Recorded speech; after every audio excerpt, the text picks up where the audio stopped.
Memorial Day has come and gone.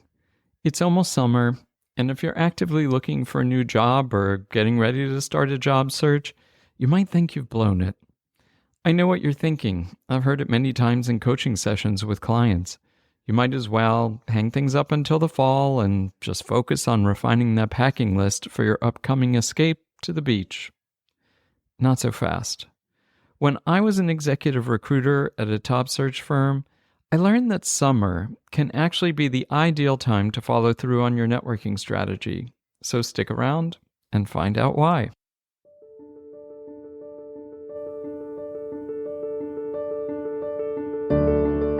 I'm Doug Lester, an executive coach and career strategist to MBAs and ambitious professionals.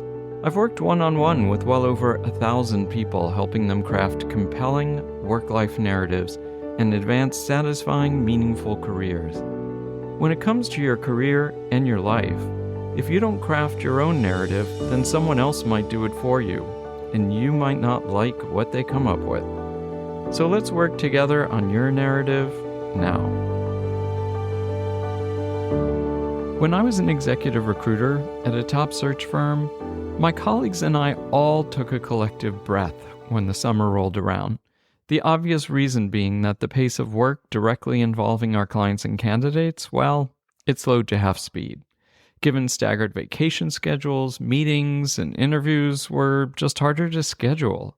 But that didn't mean we weren't making progress on our searches. And it doesn't mean that you can't make meaningful progress when it comes to your own career advancement, especially if you're in the early stages of networking. My fellow recruiters and I actually considered summer to be the ideal time to catch up on networking. So here are 3 reasons why you should also consider summer to be the ideal time to start or follow through on your networking strategy. The first is you have more time, and so do they. You probably have fewer meetings and other demands on your time when the summer rolls around. If you're spending 2 or 3 fewer hours a week in conference rooms or on Zoom or Teams, those are 2 or 3 additional hours each week you can devote to reaching out to and connecting with people in your extended network. And here's the thing. If you have more discretionary time because of a reduced meeting load, your potential networking contacts are probably also enjoying the same refreshing level of freedom. Instead of sitting in yet another status meeting, they can actually spend some quality time talking with you. As a recruiter, I found it much easier to get on people's schedules for networking calls during the summer, simply because I had more bandwidth and so did the people I was reaching out to. The second reason that summer is the ideal time to follow through on your networking strategy, people are more relaxed, open, and just helpful. In summer, when business slows down and people are feeling more relaxed, they're more open to listening, brainstorming, and generally being helpful.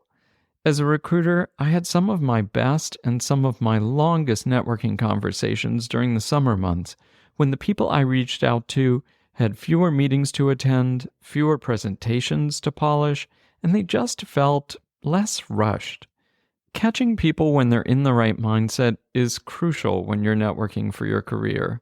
Some of my most productive networking conversations as a recruiter were with people who were on vacation. It was their idea, I promise. They'd often wake up early before their families did, and they were surprisingly open to donating a bit of their quiet time to my cause. They wanted to contribute, and they were in the right headspace to do it thoughtfully, and often they had a nice view. The third reason to follow through on your networking strategy in the summer, you're setting yourself up for success in the fall. After summer comes fall, when recruiting kicks into high gear. If you've had an engaging and memorable conversation for networking with someone in June, July, or August, they're going to remember you when recruiters start calling in earnest for referrals in September and October. This is especially important for mid and senior leaders who are the most likely to find their next role through executive recruiters. I'm a big believer in priming your network to refer you into searches rather than resorting to contacting recruiters directly. Recruiters tend to be risk-averse and will feel more comfortable when you're recommended to them as a good catch as opposed to you reaching out to them because you think you need a new job. Summer is the ideal time to engage people in your network in a meaningful way so they can feel comfortable referring recruiters to you when those recruiters are seeking potential candidates in the fall. So, here's your summer networking challenge. It's true, summer can be a slow time for actual hiring. You're probably not going to have a calendar overflowing with interviews. Instead, you can have a calendar moderately filled with unhurried, high-quality conversations with people who can be instrumental in helping you advance your career. Your summer networking strategy should focus on quality over quantity. Reach out to a couple of people you know each week for genuine catch-up conversations. Try to schedule your calls or meetings at times when you and your networking contacts are less likely to be time-pressed and more likely to be relaxed, engaged, and thoughtful. When you do connect, ask about their lives and current work. Share the latest about yours and your vision of what you think might come next, even if that vision isn't fully formed. Be genuinely curious about their perspective. And if, on their own, they don't suggest people you might reach out to, ask them if there's anyone else they think you should speak with. Keep it open-ended and low-key. It's summer, after all, and you want them to think creatively. And when they do come up with a name or two, or maybe even 3, ask for introductions. The new people you'll be reaching out to will be primed and much more open to sharing a slice of their summer with you. And as an added plus, the person introducing you to them will likely be reconnecting with someone they haven't spoken with in a while. So you'll be doing them both a favor by strengthening their connection to each other.